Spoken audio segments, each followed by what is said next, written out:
Hi guys! So I did not think I'd be back this soon to do a review video, but I watched a movie that really was just like anything I've ever seen this weekend, and that's both in a good way and a bad way.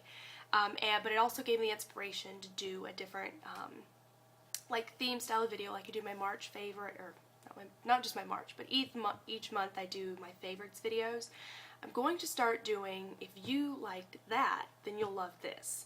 And this will be my first one of that, and I'm recommending this film based on the Grindhouse films. The Planet Terror and Death Proof that came out back in '08, I believe. And Planet Terror was about a zombie outbreak by Robert Rodriguez, and then Death Proof, which was by Quentin Tarantino, and it was about the zombie outbreak. And then Death Proof was about a guy who, instead of killing people with a knife or a gun, he chose to chase them down with a car. Those are really good. They were like the old 50s exploitation films, and this new movie was one of the faux trailers that linked those two together. They had Machete, which has already been made into a movie, and they had a bunch of other ones, and this one is the next one so far that has been made from a faux trailer. This one actually won the South by Southwest trailer competition back in '07, and it is Hobo with a Shotgun. And this movie goes to a place and just totally is what Machete wanted to be. I have never seen a movie that literally just takes everything to a whole new level, where most movies stop at a certain point. They're not going to finish saying what you know they're thinking, or they're not going to finish torturing someone right in front of you the way that you know is going to happen when they go off camera. And this movie does it. It's not for the faint of heart. If you get queasy easily, if you don't like any horror or torture type film, exploitation film, don't watch it. It's not for you. But like I said, if you like these Grindhouse movies, you will love this. It's hard to say it's a great movie just because of how insane it is, but it is a good film. Really, really good film, directed by Jason Eisner. And it is about this homeless man who rides a train into this just urban, chaotic city that is just overrun with crime, crooked cops. It's run by this guy named the Drake and his sons Ivan and Slick. And it's all about torture. All these people they're hurting people constantly. And it's just obviously not somewhere you'd live. And this old homeless man, all he wants is a lawnmower. He's just wanting back the days when it was simple. You had your wife, your kids, you could mow your lawn and just live in peace and harmony. And this city is not the place for him at all. And he's just trying to save up $50 to buy a lawnmower. All the while he's seeing all this stuff that's going on in the city that's just horrible and corrupt. And when he goes finally into the shop, he's raised enough money to get his lawnmower. These guys come in and robbing the store and are going to shoot a baby. And so instead of getting a lawnmower, he gets a shotgun, hence Hobo with the shotgun.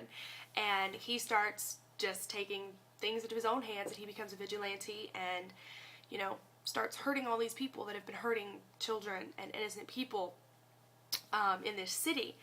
And it's really good. He ends up forming an interesting relationship with a prostitute who, of course, is what you would imagine in a city like that. She's just been beat and hurt, and he's trying to help her, all the while helping himself and trying to overcome the Drake and his sons, which is a very hard task, especially when you see the things that they're doing. I won't really tell you a lot of the violence or scenes that it goes into, because some of it does play a part into the story, but like I said, do not even try to watch this if you don't.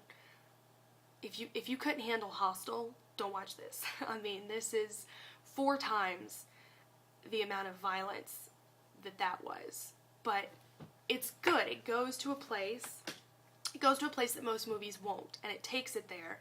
And I think that's what really makes it good. And the way that they filmed it was amazing, and they really oversaturated the color in the whole film. So colors are just so vivid and they pop out at you, which just makes this town of just filth it's amazing. Really good movie. It was only released in like 6 to 8 cities for theatrical release.